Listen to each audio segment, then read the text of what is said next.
امروز 5 آوریل نسخه الی اکسس یه بازی ترسناک جدید اومده به اسم سایلنت بیل. 3 تا نکته خفن در مورد این بازی وجود داره. یکی اینکه مایک دیتکت داره. موقع بازی باید میکروفونتون فعال باشه، جیکتون در بیاد مورد.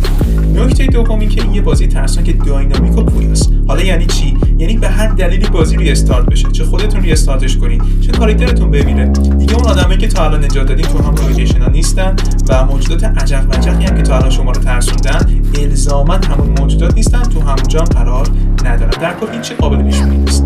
نکته آخری که با انریل انجین 5 ساخته شده، فوتوئالیستیک، کاملا گرافیک بی‌نظیر، واقعی و با حالت اول شخص و دوربین مانندی که داره باعث میشه خیلی ترس بهتر امضا بشه، انگار رفتین وسط یه فیلم مستند ترس.